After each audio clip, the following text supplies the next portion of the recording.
നമ്മൾ ഈ വാക്കർത്ഥങ്ങളൊക്കെ പെട്ടെന്ന് ട്രാൻസ്ലേറ്റ് ചെയ്യാൻ പറയുമ്പോഴേ തർജുമയിലുണ്ടെന്ന് പറയുമ്പോൾ അറബിയിൽ നിന്ന് പരിഭാഷപ്പെടുത്തിയതാണെന്ന് തോന്നിപ്പോകണ്ട എന്ന സംശയമുള്ളവർക്ക് വേണ്ടി മാത്രം പറഞ്ഞു. തർജുമ എന്ന് പറഞ്ഞാൽ ബയോഗ്രഫി, അവരുടെ ജീവചരിത്രം.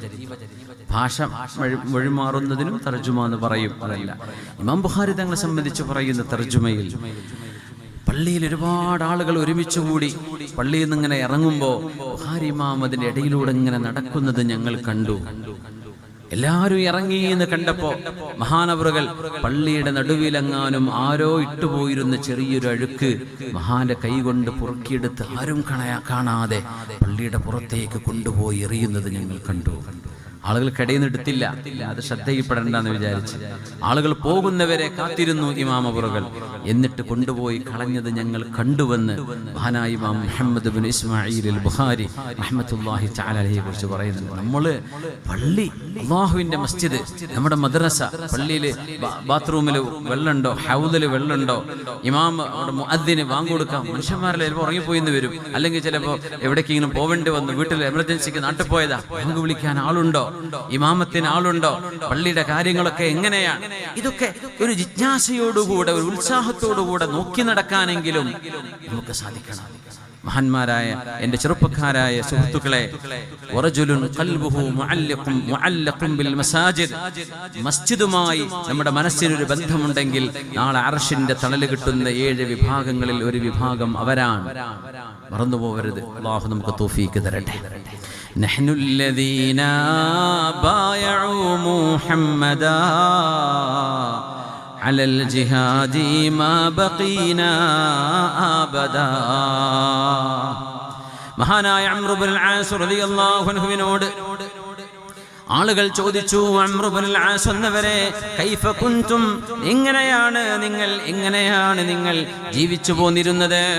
ഇമാം ബുഖാരി ഉദ്ധരിച്ച ഹദീസാണ്. സഅദ് ഇബ്നു അബി വഖാസ് റളിയല്ലാഹു അൻഹുവിന്റെ ഹദീസ്.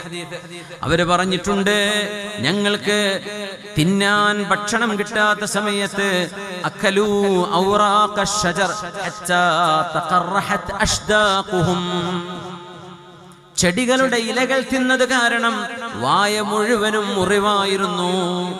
വായ മുഴുവൻ മുറിവുകളാണ്, വ്രണങ്ങളായിരുന്നു. തിന്നാൻ പച്ചയിലകൾ മാത്രം. ഇന്ന് ഗസയിൽ നടക്കുന്ന അവസ്ഥ അതാണ്. അല്ലാഹുമ്മ കുല്ലഹും യാ റബ്ബ്, അല്ലാഹുമ്മ കുല്ലഹും യാ റബ്ബ്, അല്ലാഹുമ്മ കുല്ലഹും വലാ തകുൻ അലൈഹിം യാ റബ്ബ്, യാ അല്ലാഹ്. കൈഫ തസ്നഊന ബിഹാ, സഅദേ, നിങ്ങൾ എങ്ങനെയാണ് ജീവിച്ചു പോന്നിരുന്നത്? ഒരു ഈത്തപ്പഴമാണ് ഞങ്ങൾക്കുണ്ടായിരുന്നത്. അബൂ ഉബൈദ റളിയല്ലാഹു അൻഹു അന്ന് സൈന്യത്തിന്റെ നേതാവാണ്. കാന അബൂ ഉബൈദ യുഅതീഹിം തംറതൻ തംറാ, ഒരു ഈത്തപ്പഴം കൊടുത്തു. അവർ എക്സ്പെഡിഷന് പോവാൻ, അവരൊരു സൈനിക നടപടിയുടെ ഭാഗമായി യാത്രയിലാണ്. ഭക്ഷണമില്ല, ഒരു ഈത്തപ്പഴം ഞങ്ങൾക്ക് നൽകിയിരുന്നു. നമ്മുടെ കുട്ടികൾ നന്ദിയുള്ളവരാകണം, ശുക്ർ ചെയ്യണം അല്ലാഹു തന്ന നിഅമത്തിന്.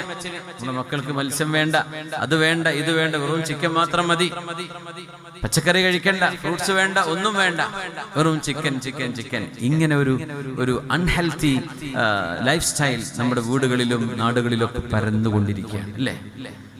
നമ്മുടെ മക്കളെ അത് കഴിപ്പിക്കാൻ നമ്മൾ പഠിപ്പിക്കണം. പച്ചക്കറിയും പച്ചയിലകളും ഭക്ഷണത്തിൽ ടേസ്റ്റ് ഉള്ളതും ഇല്ലാത്തതും ഹെൽത്തിയാണോ കഴിച്ചിരിക്കണം. എനിക്കത് വേണ്ട, ഇത് മതി, ബർഗർ മതി, പിസ്സ മതി എന്ന് മാത്രം പറയുമ്പോഴേ നമ്മൾ ഓർക്കണം, ഒരു ഈത്തപ്പഴം കൊണ്ട് തിന്നിരുന്നൊരു കാലം. അബൂ ഉബൈദ തങ്ങൾ ഒരു ഈത്തപ്പഴം കൊടുക്കും സൈന്യത്തിലെ ഓരോരുത്തർക്കും. അപ്പൊ താബിഈയായ മഹാൻ ചോദിച്ചു സഅദ് എന്നവരോട്, സഅദേ വകൈഫ തസ്നഊന ബിഹാ, ബ്രേക്ക്ഫാസ്റ്റിന് ഒരു ഈത്തപ്പഴം എന്നല്ല, ആ ഈത്തപ്പഴം തന്നെയാണ് ബ്രേക്ക്ഫാസ്റ്റും ലഞ്ചും ഡിന്നറും. രാവിലത്തേതും ഉച്ചക്കത്തും രാത്രി ഭക്ഷണവും ഈ ഒരു ഈത്തപ്പഴമാണ്.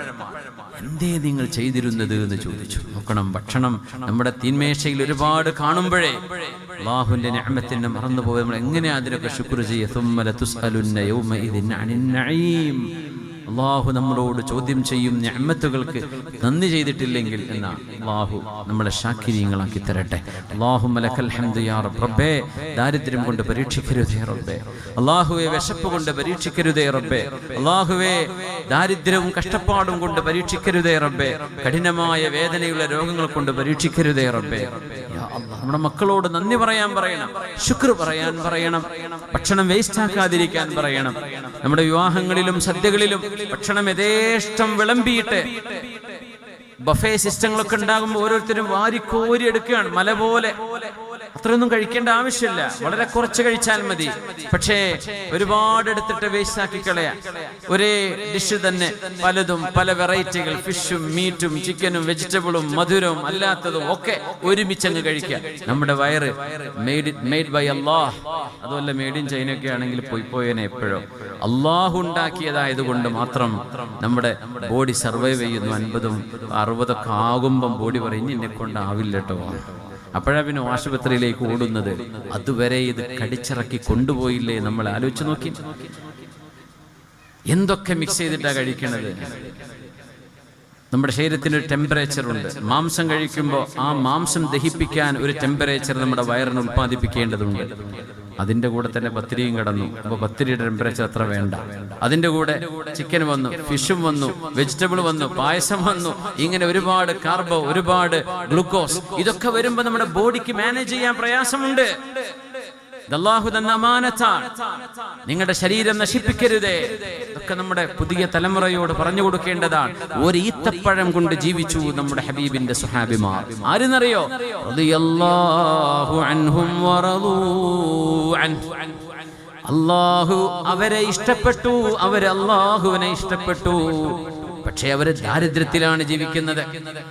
സഅദ് എന്നവരോട് ചോദിച്ചു, താബിഈ സഅദേ, ഒരു ഈത്തപ്പഴം കൊണ്ട് എന്താ നിങ്ങൾ ചെയ്തത്? കുന്നാ നമുസ്സുഹാ കമാ യമുസ്സുസ് സബി.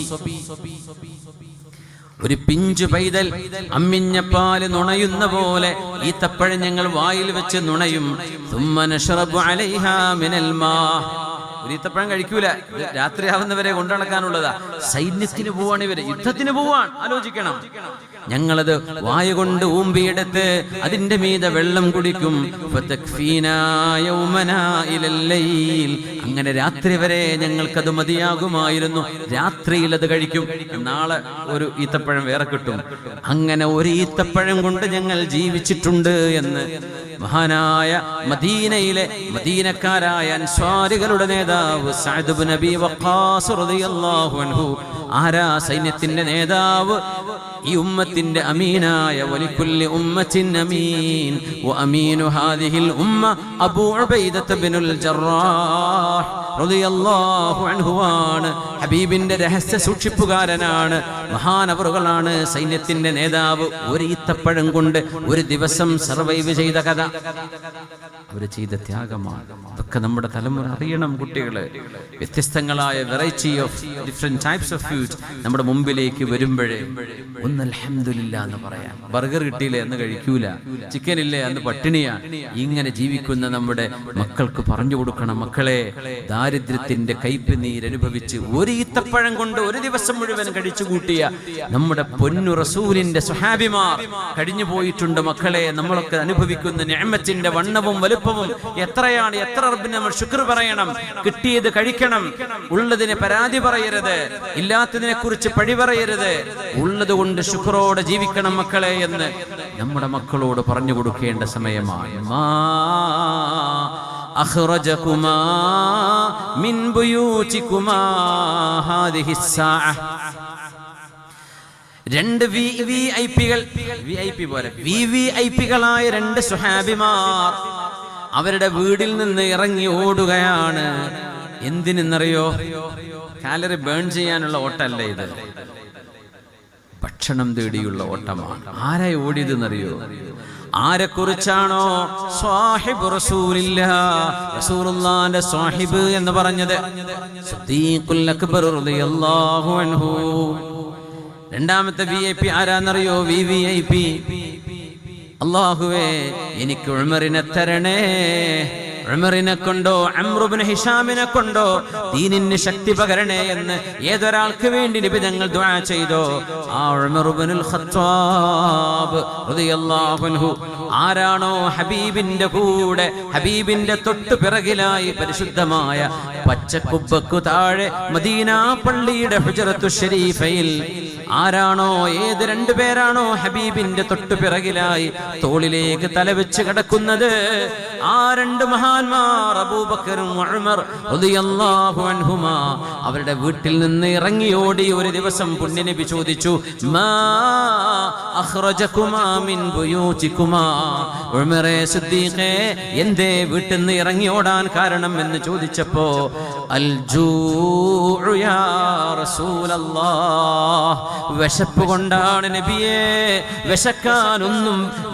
വിശപ്പിന് വീട്ടിൽ കഴിക്കാനൊന്നുമില്ല നബിയേ വിശപ്പ് കൊണ്ട് ഇറങ്ങി ഓടിയതാണെന്ന് സുദ്ദീഖതങ്ങളും ഉമർ എന്നവരും നബി തങ്ങളോട് മറുപടി പറഞ്ഞ ഹദീസ് സ്വഹീഹ് മുസ്ലിമിൽ റിവായത്ത് ചെയ്യപ്പെട്ട് കിടക്കുകയാണ്. ഉമ്മത്ത് വിശപ്പ് സഹിച്ചിട്ടുണ്ട്, പക്ഷേ അവർ ഖൈറുൽ ഉമ്മയാൻ. അവർക്ക് പ്രയാസങ്ങൾ ഉണ്ടായിട്ടുണ്ട്, പക്ഷേ അവരാണ് ഈ ഉമ്മത്തിൽ ഏറ്റവും ഖൈറായവർ. അവർക്ക് ദുരന്തങ്ങൾ അനുഭവിക്കേണ്ടി വന്നിട്ടുണ്ട്, പക്ഷേ അവർ അല്ലാഹുവിന്റെ മുമ്പിൽ സുദൃഢരാണ്, റബ്ബിന്റെ ഖളായിൽ വിശ്വസിച്ചവരാണ്, ഹബീബിന്റെ ഹദീസിനെ ശിരസാ വഹിച്ചവരാണ്. പ്രയാസങ്ങൾ ഏറെയുണ്ടായിട്ടുണ്ട്, പക്ഷേ പതറിയിട്ടില്ല. രോഗങ്ങളെ കൊണ്ട് പരീക്ഷിക്കപ്പെട്ട സ്വഹാബിയാണ് ഇമ്രാൻ ഇബ്നു ഹുസൈൻ റളിയല്ലാഹു അൻഹു. 30 കൊല്ലമാണ് പാരലൈസായി കടന്നുപോയത്, കിടന്ന കിടപ്പിൽ. പക്ഷേ ഒരു സെക്കൻഡ് പോലും അല്ലാഹുവിനെ കുറിച്ച് പരാതി പറഞ്ഞിട്ടില്ല. റളിയല്ലാഹു അൻഹും വറളൂ അൻഹും വറളൂ അൻഹു. അവരല്ലാഹുവിനെ ഇഷ്ടപ്പെട്ടു, അല്ലാഹു അവരെയും ഇഷ്ടപ്പെട്ടു. റിദ്വാനുല്ലാഹി അലൈഹിം അജ്മഈൻ. മദീനയിലേക്ക് പൂർണ്ണ ഗർഭിണിയായി വന്ന ഒരു മഹദിയുണ്ട്. ഹിജറ നടക്കുമ്പോൾ മക്കയിൽ നിന്ന് മദീനയിലേക്ക് പലായനം നടന്നപ്പോ, മക്കയിൽ നിന്ന് മദീനയിലേക്ക് എല്ലാം അവിടെ ഉപേക്ഷിച്ച് ഉടുത്ത വസ്ത്രങ്ങളല്ലാതെ കയ്യിൽ പിടിക്കാൻ പറ്റുന്ന ഏതാനും ഭാരം കുറഞ്ഞ സാധനങ്ങളല്ലാതെ 500 കിലോമീറ്റർ നടക്കുന്ന നടത്തത്തിൽ അവർക്ക് ലഗേജ് കൊണ്ടുവരാൻ കഴിയൂല. 500 കിലോമീറ്റർ നടന്ന നടത്തമാണ് ഹിജ്റ എന്ന് നമ്മൾ മനസ്സിലാക്കണം. നമ്മുടെ മുഹറം 1 എന്ന് പറയുന്ന ഇസ്ലാമിന്റെ കലണ്ടർ ആരംഭിക്കാൻ ആസ്പദമാക്കപ്പെട്ട സംഭവം 500 കിലോമീറ്റർ കാൽനടയായി നടന്നുപോയ നടത്തമാണ്. അതാണ് ഹിജ്റ. ആ പുതുവർഷാരംഭമാണ് മുഹറം 1 എന്ന് നമ്മൾ ആചരിക്കുന്നത്. ഹിജ്റ നടന്നതോ മദീനയിലേക്ക് അവരെത്തിയതാണെങ്കിലോ റബീഉൽ അവ്വലിലാണ്. റബീഉൽ അവ്വൽ 12-നാണ് അഷ്റഫുൽ ഖൽഖ് തങ്ങൾ മദീനയിൽ കാലുകുത്തുന്നത്. അത് അല്ലാഹുവിന്റെ തീരുമാനമാണ്. ഹബീബിന്റെ ഒരു ജന്മം പോലെ ഇസ്ലാമിന്റെ ഒരു ജന്മമാണ് മദീനയിൽ നടക്കാൻ പോകുന്നത്. അതും റബീഉൽ അവ്വൽ 12 തന്നെ. സ്വല്ലല്ലാഹു അലൈക യാ റസൂലല്ലാഹ്. അതുകൊണ്ട് ന്യൂ ഇയർ എന്ന് പറഞ്ഞ് പടക്കം പൊട്ടിച്ച് മദ്യക്കുപ്പികൾ പൊട്ടിച്ച് കാമുകന്മാർ വ്യഭിചാരത്തിൽ ഏർപ്പെട്ടുകൊണ്ടുപോലും ആ നിശയുടെ മധ്യഭാഗം 12 മണി മുഴങ്ങുമ്പോൾ തിന്മകളെ കൊണ്ട് ആഭാസങ്ങൾ ചെയ്തു കൂട്ടുന്ന ലോകത്തിനിടയിൽ നമ്മൾ അറിയണം, നമ്മുടെ പുതുവർഷത്തിന്റെ ആരംഭം 500 കിലോമീറ്ററോളം നടന്നുപോയ നടത്തമെന്ന ത്യാഗത്തിന്റെ ഉണർത്തലാണ്. അതാണ് ഹിജ്റ. അവിടെയാണ് നമ്മുടെ പുതുവർഷം കിടക്കുന്നത്. ആഭാസങ്ങൾ ചെയ്യാനുള്ളതല്ല സമയം. വർഷം തുടങ്ങുന്നതും അവസാനിക്കുന്നതും അല്ലാഹുവിന്റെ തീരുമാനങ്ങളാണ്. ജനിച്ച മനുഷ്യൻ ഓരോ ദിവസം കൊണ്ടും മരണത്തിലേക്ക് അടുക്കുകയാണ് എന്ന് മനുഷ്യനെ ഓർമ്മിപ്പിക്കാനാണ് അല്ലാഹു രാപ്പകലുകൾ ഉണ്ടാക്കിയത്. അതിനാണ്